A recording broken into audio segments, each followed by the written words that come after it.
and our role is to ensure that we connect the Harvard and right now non-Harvard community with Extension School. Today, we're super excited to be here. We have two speakers that I personally appreciate a lot. They were both teachers, and I learned a lot from them, and you are going to be super, really, you're going to get a lot from this conversation. So today's event, how to know if you're ready, is the right one. We really want to inspire all entrepreneurs. We have gathered not only to explore the key principles of successful ideation, but also to delve into the expertise of our speakers.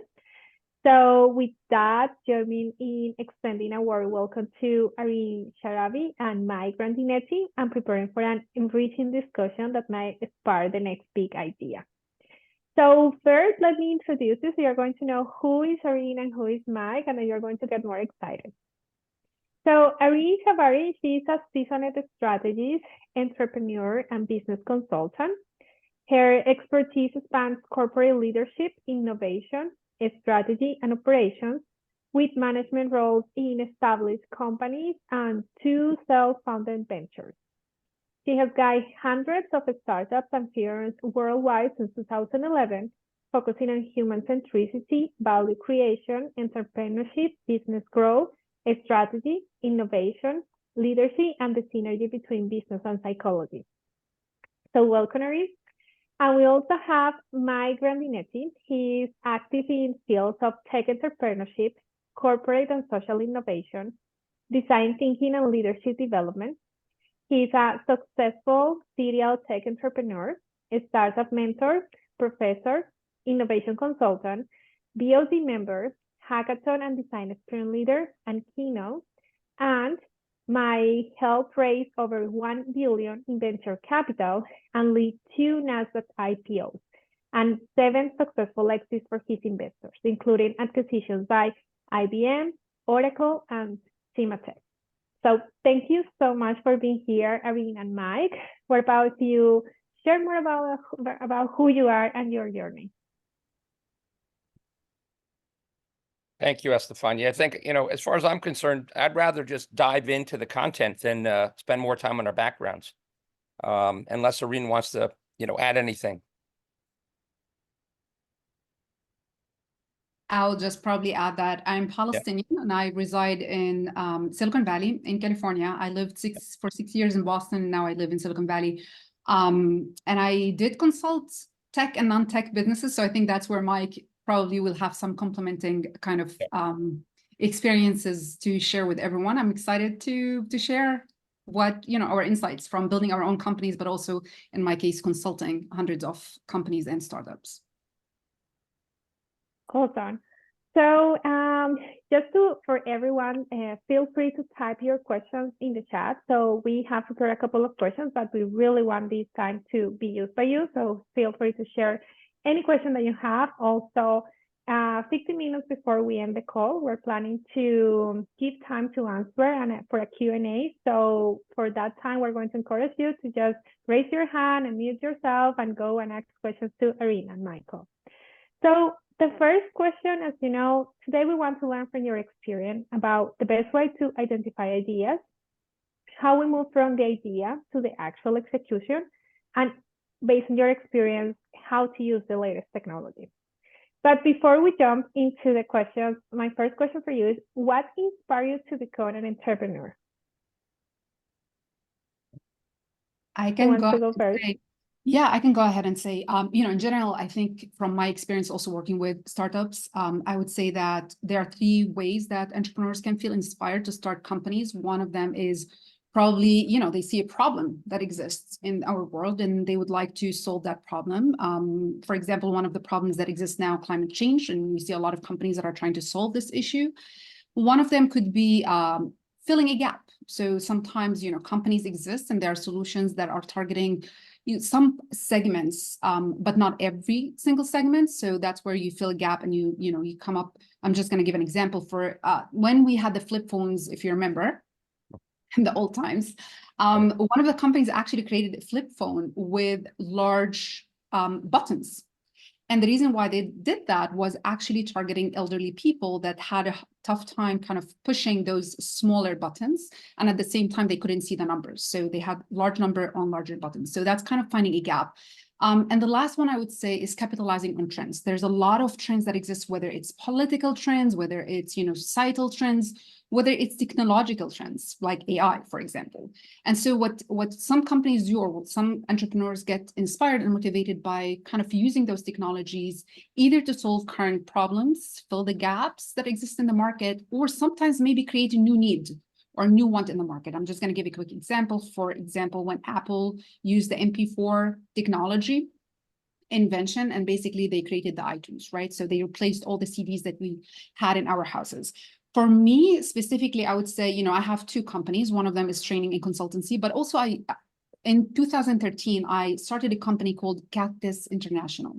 And with that company, I basically was trying to solve a big problem in the Middle East region, which is the fact that over 70% of women don't participate in the workforce, even though they are highly educated and in many cases more educated than men. And I would even say that 60% of STEM students, about 60% of STEM students are women in the Middle East, which you don't see for example, in the US.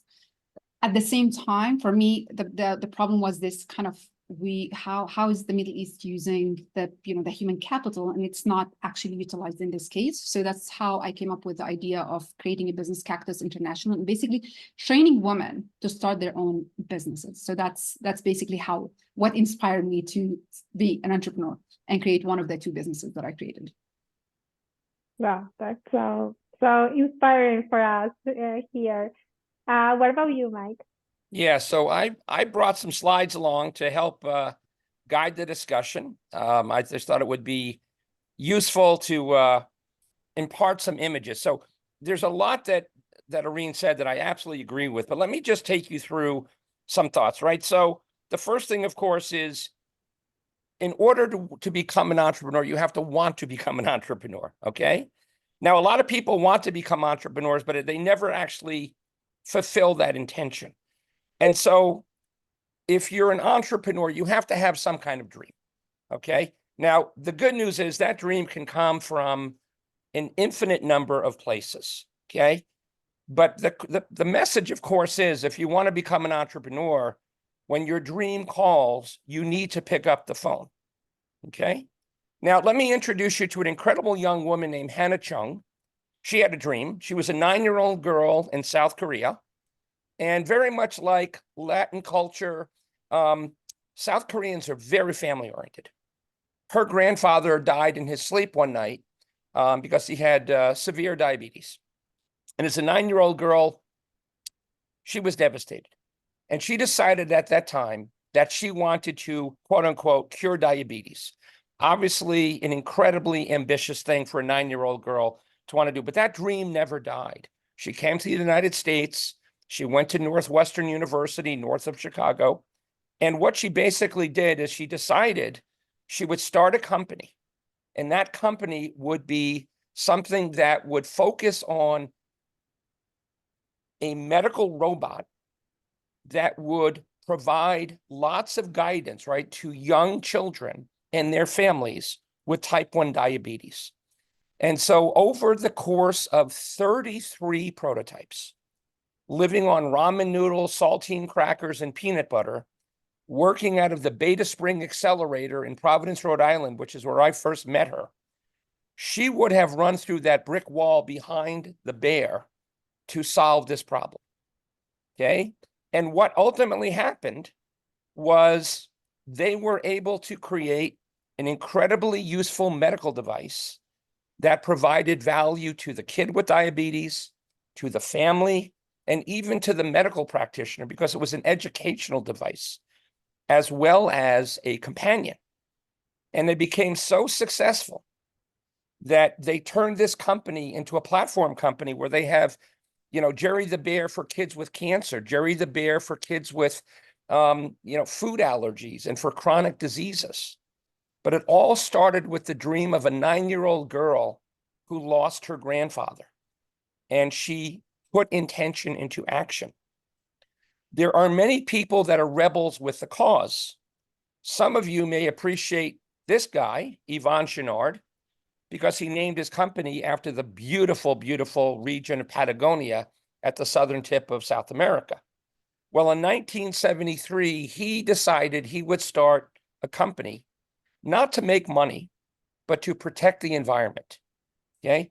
At about the same time, a gentleman who was doing business in Michigan also had a cause. He hated the way that for-profit companies treated their employees. He thought that you could do business for good. Both of these men, it turns out, were two of the pioneers in the Certified B Corporation movement, okay? The Certified B Corporation started in 2010, and what happens is these companies go through a very rigorous 200 criteria evaluation, and it's all about radical transparency, right? Where they are practicing not shareholder capitalism, but stakeholder capitalism. They care about every touch point within the company, okay? Both of these companies are 50 years old, 51 years old now, and still committed to their original founding causes. More recently, a colleague of mine, Alex Friedman, who had been the chief financial officer of the Bill and Melinda Gates Foundation, saw an opportunity. He had an insight. 90% of the global economy is based on private companies. And so he created a company 2 years ago called Novata. And what Novata is, it is an ESG analytics and reporting platform that largely private equity firms are buying and then using to help their portfolio companies comply with ESG regulations. Okay, now, as we heard from Areen, obviously with this new generation, these 17 United Nations Sustainable Development Goals are very powerful motivators for people. Now, I'm going to switch now to something that is not about an inherent dream or cause, but an entrepreneurial recognition of a gap in the marketplace. Some of you may know the Boston Beer Company. Jim Koch, who founded the company, he was very frustrated. He thought that America's beers were a laughingstock, which they are. When you think about Budweiser and Miller and Coors, it's basically water, okay? And he said, why can't we have good beer like the Germans and the Belgians and the Dutch? And he started this massive movement, which now there's 10,000 craft beer companies that have followed in the footsteps of the Sam Adams Brewing Company. Another close to home issue revolves around entrepreneurs that can see around corners. One of those was Reed Hastings. In 1997, Hastings was very frustrated about the horrific experience of renting movies at Blockbuster, but he also had the unique insight of knowing that broadband internet was coming. And so to him, the original days of of Netflix were really just a prototype, right? Mailing plastic discs in red envelopes, but his vision always was streaming movies over the internet. And we all know how that turned out, okay? For me personally, right? And the reason that I got into entrepreneurship is because I had started my career in Silicon Valley and I had been so inspired by all of the companies that were starting up. It was just energy through osmosis. Our first startup, we saw an opportunity in the very earliest days of the internet that we knew that cybersecurity was going to be an issue. Most people didn't understand what that meant until our good friends, the Russians, hacked into Citibank and embezzled $12 million. And all of a sudden, after that cover story in the Wall Street Journal, people said, I got it now. Cybersecurity is important. Or another way to do it is to democratize expensive, complex technology. One of my startups, we were working with semiconductor designers as semiconductors were becoming insanely complex, millions of transistors. And the tools were very expensive and very hard to use. So we democratized it by putting it on a Windows platform and making it affordable for all electrical engineers, not just those in the largest companies, okay? And so closer to home, for those of you who are studying marketing, the two founders of HubSpot also saw a new revolution called inbound marketing. And they created a company that is one of the most successful companies in the history of Massachusetts that really established this as a brand new category. And then finally, a company known as Gong, they understood how challenging it is for a sales leader to work with a very diversely skilled sales force.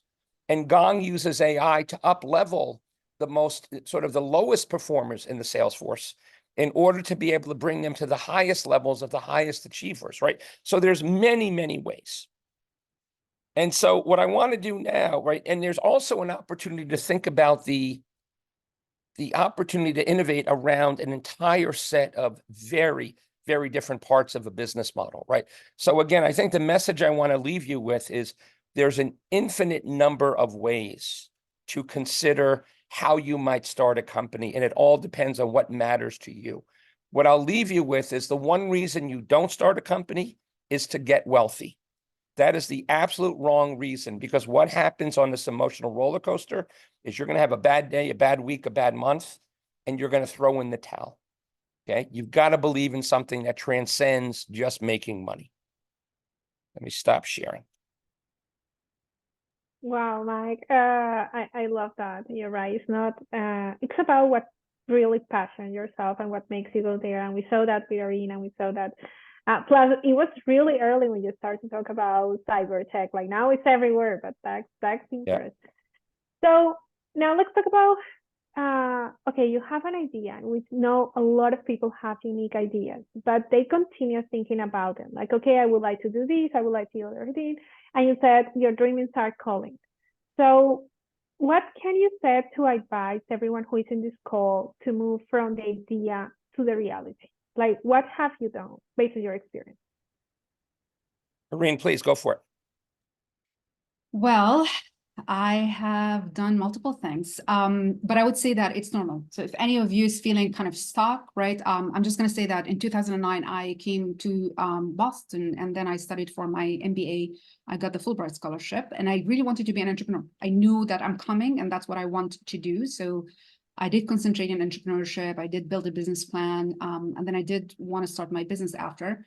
But I was stuck. So I'm going to say, you know, if anyone feels stuck, this is normal. This is part of the process. I felt stuck. I felt, you know, I got my business plan. I knew what I wanted to do, kind of, right? I had the idea in a way, but I was like, how do I launch it actually? How do I get from, I have this idea, I know that there's a business opportunity, how do I go about it?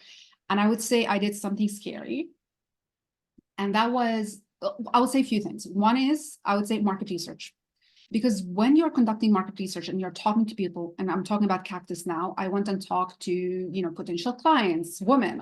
I talked to governmental officials. I talked to investors. I talked to key stakeholders in the industry that I'm trying to get into. And the minute that you're starting to talk with them about your idea, that's the minute where they are kind of expecting you to do it, to make it happen. And also introducing you to other people, and also helping you accomplish your idea. So you're benefiting a lot by conducting that market research and actually talking to people about your idea. So that's one. Two, another scary thing that I did, I actually made a public commitment. And that public commitment was creating a Facebook page and saying, you know what? I have this business called Cactus, and we're going to help women start their own businesses, and we have training. And I laid out everything, the vision, the mission, and I started getting people following the page, women following the page, and sending me messages. They're saying, you know, how can I enroll in your courses? And there was no courses at that time. I just wanted to test it, right? So if any of you think about MVP, this is kind of MVP, testing if anyone would be interested in the idea. So I did that, and I was like, oh, damn, now I have to, people are pressuring me. So I have to create it. And then the third one, I would say I started actually promoting. So I created, you know, a concept and outline for an entrepreneurship course. And then I went about advertising it on my Facebook page, social media. I went to conferences and talked to people, right? I talked to people who I knew that have lots of connections in the industry. And I was like, can you help me promote my course? And then what I did also is the sales part, which I said, this is the price of the course. And if anyone wants to register to make it formal, you have to pay for it. And women paid for it. So I was like, damn, like now I have to make it happen, because I will tell all of you at that time, I did not have the course built out. I had the outline in a way. I knew how many classes, the duration of each class, but I didn't have the slides. I didn't have the content, the guest speakers. But then since they were registering, I was like, okay, now I have to make it happen. And that's really helped me psychologically go from I'm thinking of an idea to actually implementing that idea.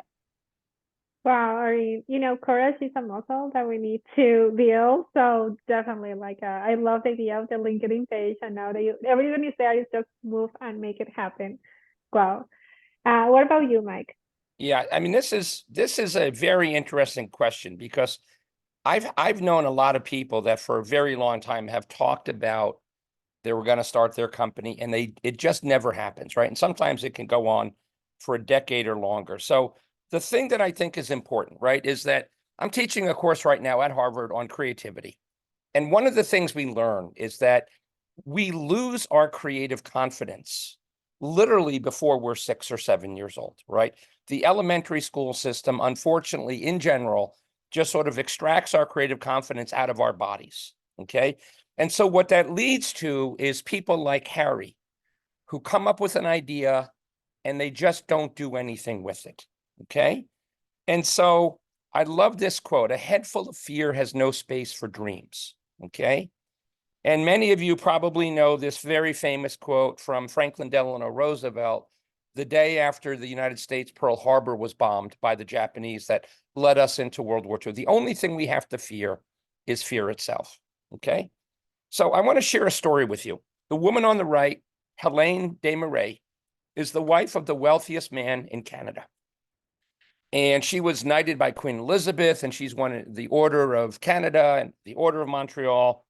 And she was the chairwoman of an organization that I have spent many years working through in Montreal called the Center for Entrepreneurship and Innovation Montreal, okay? And one day, Mrs. Desmarais came to me and said, I understand that you are mentoring my son, and I'd like you to stop. And I said, Miss Desmarais, I don't understand. Why? She said, if Nicholas fails, it will bring incredible shame to our family. Now, Nicholas was studying at, it turns out, Harvard Business School. Nicholas was a very smart young man, very handsome, very charismatic young man. And I said, Miss Desmarais, I am really puzzled. Don't we both believe in entrepreneurship? Yes. But you don't believe that entrepreneurship is an appropriate path for your son? No. And so over time, I was able to say to her, Ms. Desmarais, let me explain a few things. Your son is naturally talented. He is deeply passionate about entrepreneurship. He is very committed, and he is working very, very hard. And there is no downside. There is only learning, regardless of whether he succeeds or fails, and fails in quotes. He has learned. Whether he becomes a merchant banker, a private equity analyst, whatever, he's going to be much better off for this experience. Well, it turns out she had nothing to worry about, because Nicholas went to San Francisco, started a company called AppDirect, and it became a unicorn, a multi-billion-dollar valuation company, okay? So the bottom line is, I was at McKinsey early in my career. And for a lot of people, including my parents and my family, when I told them I wanted to leave McKinsey to become an entrepreneur, they were ready to send me to a psychiatrist. Like, what are you, crazy? Because in their world, right, I'd made it. But in my heart, having been socialized in Silicon Valley, I saw the excitement of startups. I knew I needed to be a part of it. And so sometimes you have to ignore the haters, ignore the people that tell you that you're an idiot, okay? And I love this quote from Marianne Williamson: our deepest fear is not that we are inadequate. Our deepest fear is that we are powerful beyond measure, and that it is our light and not our darkness that most frightens us, okay? And so you need to see role models of others. That's what I saw in Silicon Valley. And so an example of this in Latin America is Startup Chile. Startup Chile was a brilliant governmental initiative that understood that they needed to bring entrepreneurs to Santiago and to allow young Chilean men and women to see up close and personal what it was like to be an entrepreneur. And boy, did it change the culture of this city and this country. So to get motivated to move beyond your fear, hang out with other entrepreneurs. They will inspire you and you will inspire them. And then you get a tattoo that looks just like this. What if, why not? Let's go. Okay. I was actually, Mike, at Startup Chile. I was taking students on a travel course to Chile. So, and I would say it's one of the things, you know, sometimes, and it's important what you're saying, because sometimes you see many entrepreneurs and many genius people with great ideas. One of the reasons why some startups succeed and others don't, sometimes it has nothing to do with the entrepreneur or what they come up with in terms of their team or even their mind, right? Having an infrastructure that helps entrepreneurs is very, very crucial. Oh, and absolutely. Being in Silicon Valley, right, where you have, you know, in terms of funding, you have a huge amount of investors, and so it's easier for you. You see a lot of examples of other entrepreneurs, like-minded people who will support you. It's not foreign to them. If you're talking about your idea, it's actually the norms in Silicon Valley. And so that absolutely helps people to establish their businesses. I would say, though, that if you're in a place where that's not the case, right, you don't have that infrastructure, it is important to connect yourself to other entrepreneurs, even if they are not in your location, in the whole world, because entrepreneurs have this amazing mindset of wanting to accomplish something. So psychology is so important in this case. You will feel much more motivated. And I would recommend also the book Mindset. I love this book, and I use it when I teach innovation and entrepreneurship as well. It's written by Carol Dweck, a Stanford professor. And she talks about, you know, two kinds of mindsets, fixed mindset and a growth mindset. And fixed mindset, the problem with it is, since we are little kids, we are growing in a place where our parents sometimes are looking at us and saying, oh, good job, you did great, you're such a smart kid. And then we go to school and it's the same idea, and everyone is looking for us to raise our hands and say the right answer. And we get praised for it. What it does to us, it makes us afraid to fail, which goes against entrepreneurship, right? And so one of the ways that we can get over this is adopting a growth mindset. And that growth mindset is saying, you know what, yes, I would love to be successful. Yes, I would love to perform. Yes, I would love for my startup to be #1 in the world or whatever it is, right? But that's not what matters most, even though it's a growth mind. The growth aspect of it, the journey that I'm taking as an entrepreneur, and what I'm going to learn throughout, you know, that journey is what matters most. So I think that shift in mindset is so crucial to build that resiliency and to stop kind of trying to protect our image or trying to succeed at any cost, because entrepreneurship is a journey where you would fail. That's part of being successful. Yeah, and it's important to note, right? I mean, there was a very famous situation where a very talented woman was working at Y Combinator, and you know, it was during the COVID phases, and like so many people, she was having mental health challenges, right? And for her, she just knew it was time to take care of herself, right?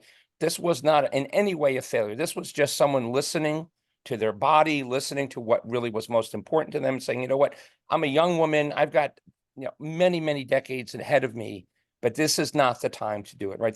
That is absolutely a noble exit. So there's no such thing as failing if you're willing to learn. Okay. Yeah. I always say you don't fail. The business might fail for many reasons, right? You don't have the infrastructure, you couldn't get funding, whatever. The business fails, you don't. Yeah, exactly. It's not about you failing, you're learning, actually. So there's no failure in learning. I do want to also say something, you know, about entrepreneurship, which is, it's a disciplined process as well. I don't know, Mike, if you would agree with me. So it's not just creativity. Oh my God, like I'm coming up with this great idea, I just want to implement it, and you go about it. No, there's a lot. You're going to own a business. It's not just the idea or the offering that you want to build. You're going to manage a whole business, which means you need to learn about how to advertise and sell and create a website. Sometimes, like, I learned so much by creating my own business that I would not learn ever in any company, because in company, absolutely, on a small thing, but in a business, you have to learn all the different aspects of the business and learn what competition is, how to, you know, what is the value proposition? What is it that you are bringing to the table that is different than what exists exactly? And are you really creating value in the market that is differentiated enough that would be eventually viable? So I'd say that's also important when we think about, starting businesses. Yep, and Elise, I see you putting a lot of great questions in the chat, so we'll get to them, okay? Awesome. So growth mindset, and I love Michael. What if, why not? So our next two for everyone here. Perfect. So now let's talk about how and you give us a lot of ideas, but okay, we want to move to the reality. So what are the next steps? Like, Irene, I know you mentioned a couple of things that you did. You said, okay, I'm going to create my LinkedIn page, and this is how I'm going to know if this is going to interest others. What would you recommend at the next first 3 steps that you will execute if you have your idea and you are ready to move forward? What will you do? Well, I talked about, my kind of ways of doing it, really. But I would say, sometimes it's like for me, that's the action, right? The market research, talking to people, and then publicly committing to my idea, and then advertising and selling, basically, and then, creating the offering and getting the feedback from my audience. That's basically how I did it. So I already shared that, but maybe Estefania, I'll have Mike answer this question, but before that, maybe we'll cover an important aspect, which is in the ideation phase. And I would say one of the things that is important is before you go ahead, right, and do the actions that I talked about. Market research is something that you do the whole time, right, from ideation to launching and after launching. So that's something that you do across the board. But I think the 3 things that we need to think about, if I'm creating an idea and I'm kind of questioning, should I actually put the effort in launching or creating a business or not? And I would say it is 3 things that I need to think about. One is my idea desirable? Is there a segment in the market that really needs what I'm planning to create in terms of value? Is it viable? Do I and my team have what it takes to actually create that differentiated value? And then is it feasible? And is it viable? Is it viable means, do I have a business model, and do I have some kind of validation that the market would actually purchase my product? Am I able to commercialize it in a way that it would be financially viable and sustainable as well? And I think those 3 questions are important before we go ahead and kind of start the business. So if you have multiple ideas, I think it's worth going through that kind of assessment. If we want to dig deeper into kind of specific criteria to assess those 3 things, I would say, what is the market size and growth? What is the competition? If the market is full of fierce competitors, right, then maybe the chances of you succeeding or the chances of a high business opportunity are lower, and unless you're coming in with something so different than how the market is functioning and operating. Strategic fit, which I think is very important, and that means in terms of resources and capabilities, do I have what it takes to actually create that differentiated value? And then the timing, which I think is so important. And entrepreneurs sometimes kind of don't think about it, but timing is important, because even if the segment that I'm trying to target, they might want my product, so on and so forth, but the timing is not right, then everything that I'm going to do is going to fail. A great example of how timing worked perfectly for a company is Airbnb. So when they created the business, it was, during the recession, 2008, everyone was, losing their jobs. Everyone is afraid about what's going to happen next. And if it wasn't at that time, can you imagine people just going to foreigner's house and sleeping in there? Like, it's unimaginable. So the only way it was successful was the timing. The timing was right for such an idea to actually be created. Can I access that market? And then I would say risk, how risky it is, what is the cost to enter the market? And then what is the return investment? Could I actually generate high return investment over the long term and never short term? Right. So there's a slide that I'm going to use in a second here that's going to be very consistent with that paradigm that we heard from Areen just a second ago. So the first thing I want to say is there's a tremendous amount of misinformation, urban mythology about starting, really starting a company, right? There's this incredible belief that you have to sort of solve the entire problem at one time, and it becomes overwhelming. You need to be super focused when you start. And so how do you go from idea to product? Okay. And remember, ideas are cheap. Everyone's got an idea. Some people have dozens of ideas. Thomas Edison, the great American inventor who was credited with playing a major role in bringing electrification to the world. He was experimenting constantly, right? It's not about the idea. We all have ideas. And if, you know, and I would say that I've met so many people that said, oh, damn, I had that idea. Why didn't I implement it? Well, guess what? You didn't. Some of you may have seen the movie The Social Network, right? The Winklevoss twins and Mark Zuckerberg were at Harvard together. And they were both thinking about the same idea, which became Facebook. The Winklevoss twins were too busy rowing crew for Harvard. Zuckerberg was a geek that started coding. Okay, so he was the guy that put the time in. So the message is you can talk about it until you're blue in the face. It doesn't matter. You just have to start, right? The journey of 1,000 miles starts with a single step. So this is very consistent with what we heard from Areen, right? You need to have good people. Okay, you need a team. This is where I think, especially in Latin America, there may be a little bit more of a challenge to assemble a fully formed team. But you need people with complementary skills. What you often hear is we need a hustler. That's usually the CEO, right? Someone who can generate business. We need a hacker. Elisa, this is part of the question you asked, right? We need someone with technical skills that can build the product. And we need, you know, and it's kind of an unusual third H, but we need a hipster, right? We need a designer. We need someone who can really understand the user experience, okay? But then exactly as Areen said, we need to make something customers actually want. We're not trying to force our idea into the market. We're not trying to force our product down people's throats. And we need to be very cash efficient. So there are methodologies like Lean Startup that allow us to run very, very low cost experiments so we have long runway. So the great Paul Graham, the founder of Y Combinator, absolutely the single most successful accelerator in the world. If you've heard of the tech company out of Silicon Valley, I'll almost guarantee you they got their start at Y Combinator. Okay. And so this is the three circle Venn diagram that Areen referenced earlier, right?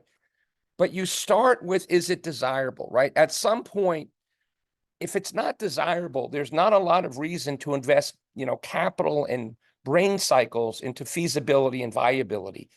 All of the original work is, do people really care? Is there a problem here, a real problem that people are motivated to solve?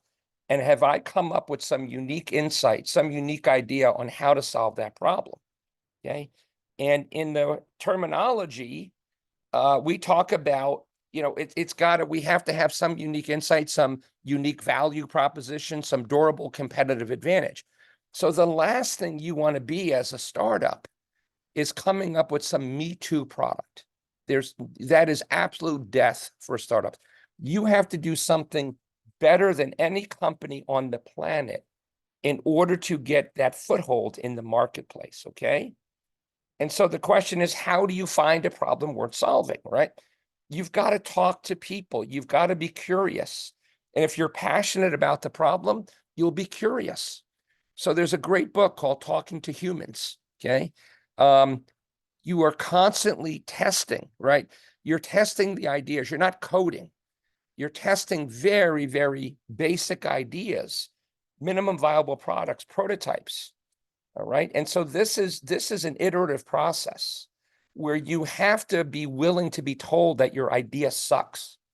You want to be told it sucks. You don't want people like your grandmother saying, oh my God, that's the best idea I've ever heard, and then finding out that it turns out it was a terrible idea. So the bottom line is, the way that you make this happen is you identify users who fit into your thesis. You prod and push on whether they really need your solution to solve their problem. And in that process, you generate insights. And these are the insights that give you competitive advantage, okay? And so the key phrase here is problem, solution, fit. We are at the very early, nascent, most formative stages of a company, right? And so what I want you to understand is we're not talking about raising money here. We're not even talking about building a product. We're talking about the very first critically strategic baby step of validating that there is a problem and validating that our solution appears to be a viable way to solve that problem. And so let me just say this, okay? Because I'm going to share this later as the last question. The one thing I'm going to ask you to promise me is do not ever think about raising money at this earliest stage, okay? It is a complete waste of time. Venture capitalists do not invest in ideas. They invest in validated problem solution fits. And if you can't bring them customer interviews, customer testimonials that say that this startup is doing something unique and I really would love to see it give birth to this product, that's the only way you're going to raise money. Okay. All right. Anyway, that's what I got there. So I would add to what you're saying, Yeah. Mike. I think there are no shortcuts. If Yeah. you think entrepreneurship is an easy kind of, journey, it's not at all. It's Right. really difficult. It's very fulfilling, but it's very, very difficult. And there are no shortcuts. You have to do the hard work. I see Yeah. a lot of entrepreneurs also come to me and they're like, oh, I want to, talk to investors. I'm like, wait a second. Yeah. Unless you're showing growth with your business and fast growth in a way, which happens after the first, kind of cycle of you validating kind of the problem, kind of solution fit, and then at the same time, the product market fit. Until you're done with that, you Yeah. can't absolutely raise VC, especially VC funding. Right. So I would say it's important to do that. And then I would also, just talk about how, just going back kind of that idea of how do I make it happen? And I think because I accompany and coach so many entrepreneurs and startups and consult them as well, sometimes they come to me for that. They come to me so they have accountability. So they can actually, we talk about things and next steps, and it's easier for them to actually do those next steps and find someone who will be that person who's gonna not only kind of be accountability partner for them, but also guide them through the process. So this is one idea that you can, if you order it, you can have it. If not, have an accountability partner, even if that person is not a consultant, right? Just someone you will be accountable in front of.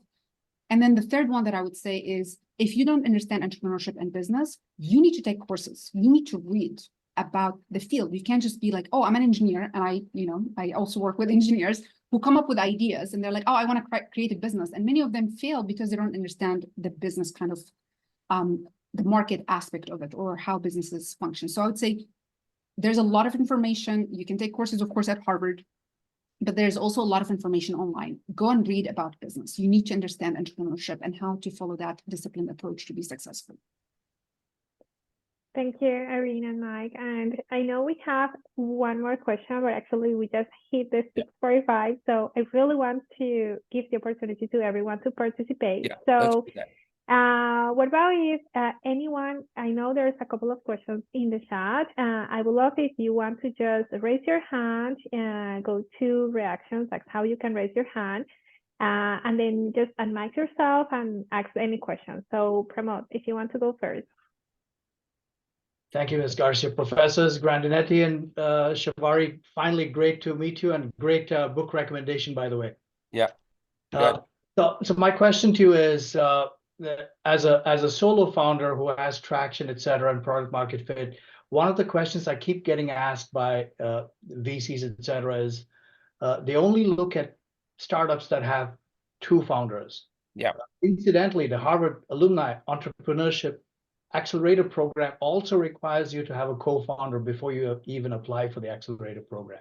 So could you shed some light on why they're asking for co-founders and why they shy away from solo founders? Thank you for taking my question. Yeah, let me give you some statistics, my friend. Okay, Pramod, there have been studies that have been done. There's a professor at Stanford who is publishing extraordinary amounts of research almost daily. But if you look at the outcomes of successful startups by the number of founders, you will find that the optimal number is between 2 and 4. And anything more than 4, it just becomes unwieldy, it becomes difficult. But the bottom line is that entrepreneurship, as Areen referenced, it's a multidimensional experience, right? There are so many different things that you need to do. And so to me, I absolutely agree with the principles of these accelerators. I believe this is a team sport, right? So would you say you're more of a hacker or a hustler, or what is your background? So all of the above. I'm looking for someone with tech skills to supplement the team. So with all that feedback I got, just go back to the drawing board, find another co-founder. That's what I'm doing now. So Yeah, I can go back to the accelerator program and qualify even to apply for it. yeah. And you also want someone to bounce ideas off of, okay? I think that give and take and challenging one another, right? And I'm going to recommend another amazing book if you're willing to read a very good book. It's called Founders' Dilemmas. Founders' Dilemmas was written many years ago, but it's based on interviews with 5,000 founding teams. It's invaluable, okay? There's also research that talks about the fact that actually startups that are founded by men and women, they outperform all the rest. So if you're looking for a co-founder, just consider that as well. I would also share a personal experience, because with Cactus, it's a social enterprise. So it's very close to my heart, right? And I would say that I went about it as a solo entrepreneur. And if I look back, I would say if there's one thing that I would have done differently, would have been to have a co-founder. Because while I excel at the trading aspect, working with women, I understand business, all these different things, I would have got the business is successful, right? And I was able to grow it, but I would have been able to grow it much more if I had a co-founder who's responsible for all the business development. And I'm not involved in too many things at the same time. So a co-founder can help you go far, and at the same time, it gives the investors the trust that you can work with someone else, and both of you are committed to the business. So that's basically why they're looking for it as well. Thank you so much. Thank you. We have a question for Alisa, so go ahead. Alisa, you're muted. There we go. No, there you go. Yeah, I'm a little like, so you sort of answered part of my question, my first question already. So finding a co-founder, finding someone who complements you and your skill set. So my next question is, you talked about Y Combinator. So what is your overall opinion of taking this sort of avenue to kind of, get your idea off the ground, get your business off the ground? Yeah, and so Y Combinator is an example of an accelerator. Mm-hmm. And an accelerator, just to be clear, is very different than an incubator. An incubator is much more common, right? It's mostly just we rent you space, we serve you horrible coffee, okay, and horrible Wi-Fi. Accelerators are all about accelerating a startup. So typically what happens is you join through an intensely competitive application process. And you then go through a 90-day period where you are being mentored by world-class mentors, and you are being held accountable, right? You are typically being asked every week to submit a one-pager, which is, what did I do this week? What did I commit to do last week that I didn't do? Where did I need help? So not all accelerators are created equal. There's a relatively small number that are world-class.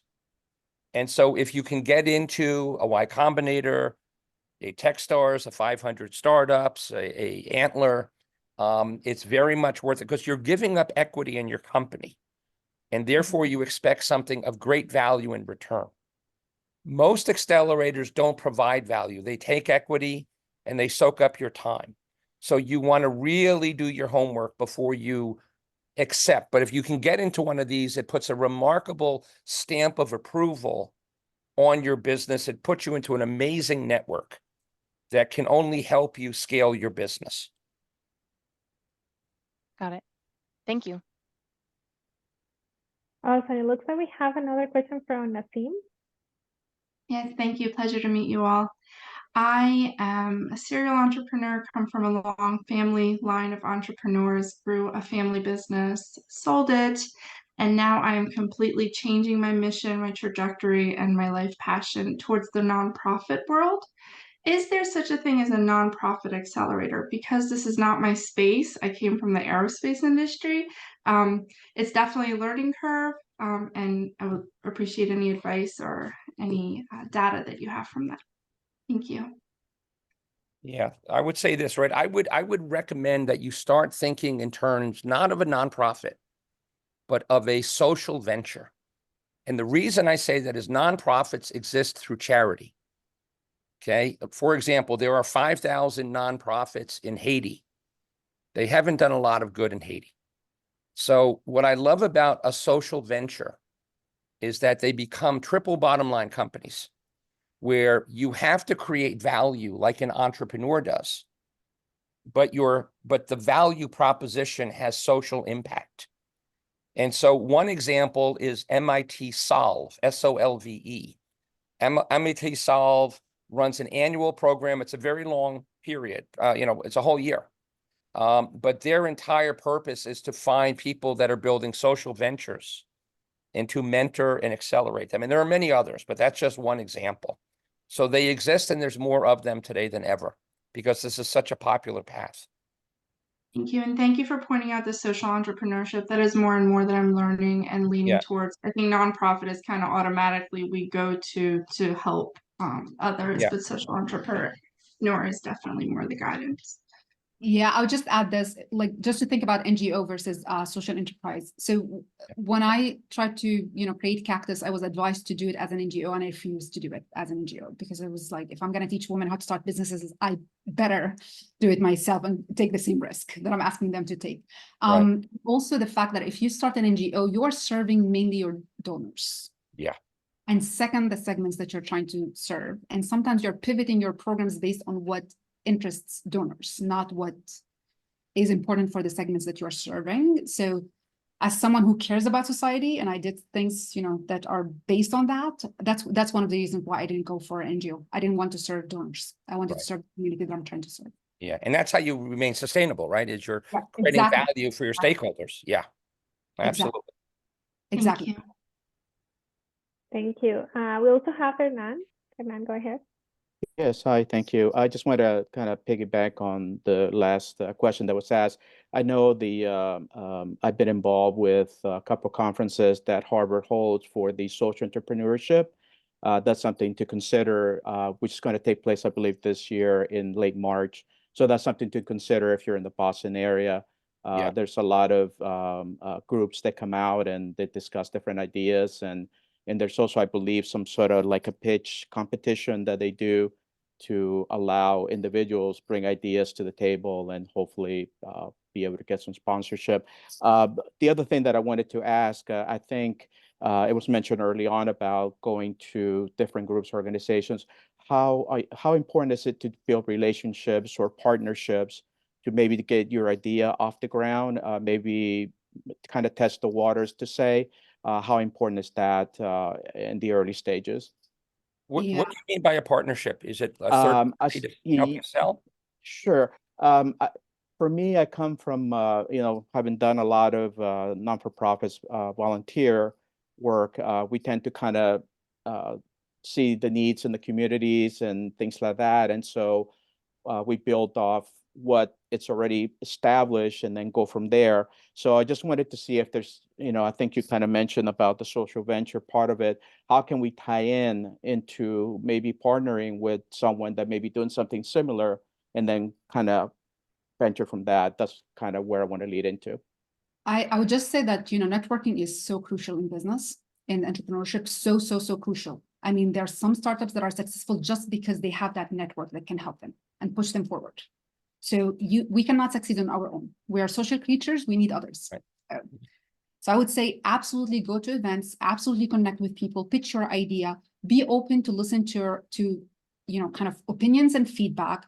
Don't respond defensively because sometimes we feel so attached emotionally to our idea. So anyone who says anything, we feel like so defensive. And that prevents us from actually listening and asking questions. If someone says, oh, your idea is not going to work, don't stop there. Say why. Tell me more. Why do you think, what could make it work, right? So just open the conversation so you understand better. And that ties into building partnerships, that ties into the whole question that you asked, right? And I would say the part of innovation and being innovative in the way you think, the more information you get, the more you are able to connect the dots.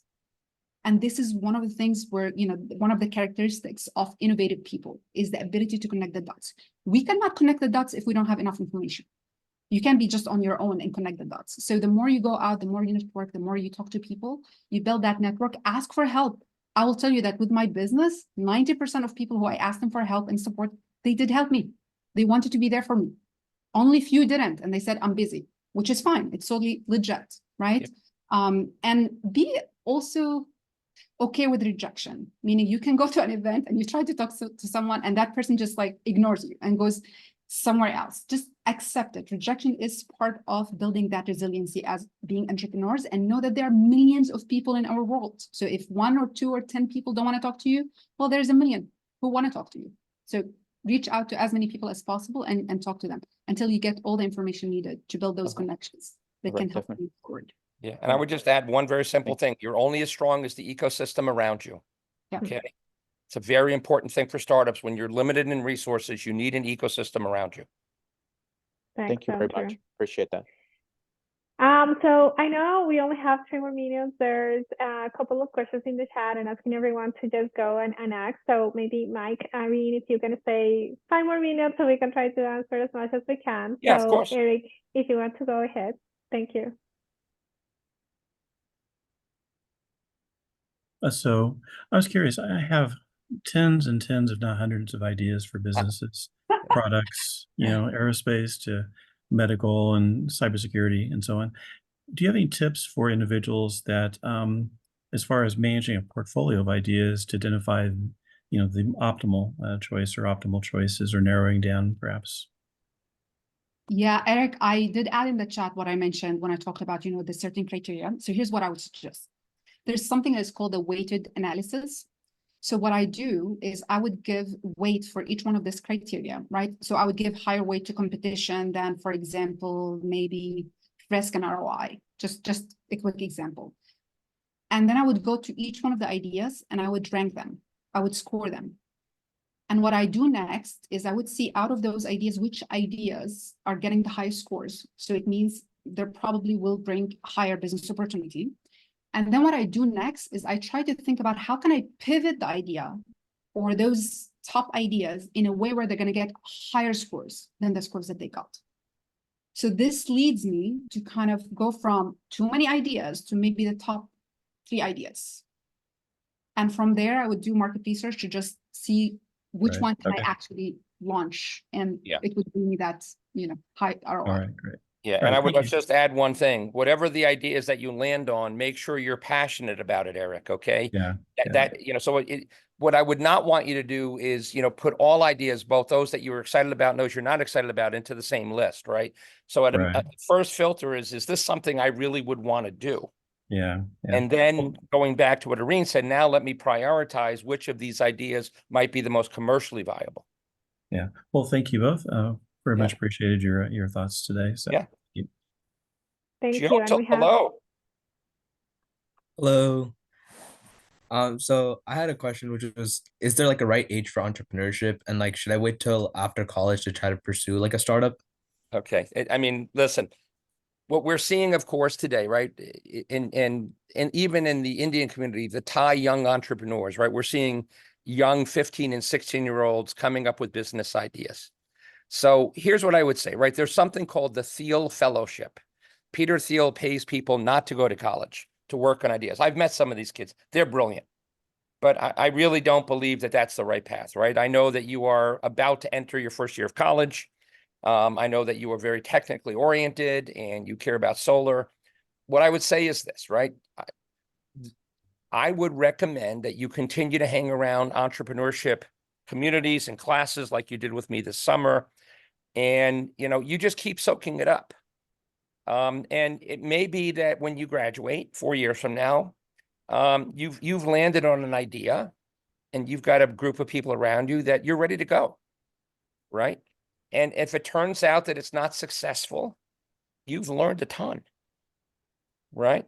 So what I would say is, I don't think there's anything about right age, wrong age, too young, too old.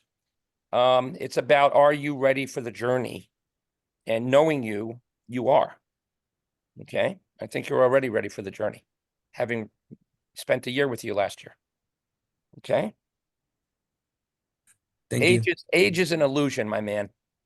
Okay. Yeah, Thank you so much. you're welcome. Great. Well, so first, thank you so much for the time. I really want to thank Mike and Areen for being part of today's first entrepreneurship talk. To be honest, it has been full of wisdom, collaboration, and the collective spirit of innovation. And again, I cannot be more happy to have both of you here in this talk. Also, on behalf of the Harvard Extension Alumni Association LATAM chapter, thank you so much for everyone who joined us. We are going to share the recordings on social media. You will also probably going to receive an email. And feel free to continue sharing your LinkedIn account. Mike, Areen, they mentioned you need to build your network, and this is going to help you. And we're here in case that you have any additional questions. Thank you so much. Thank you, and thank you, Areen Estefania. and Mike. Estefania, thank you for the initiative to do this. This was your initial idea, so thank you. A very successful first event. Congratulations to you and the Harvard Latin America alumni. It's a great event. Yeah, Thank you so for much. organizing this. And I would say to everyone who joined us, good luck, Yeah. best of luck. I'm wishing you the best and great success and joy.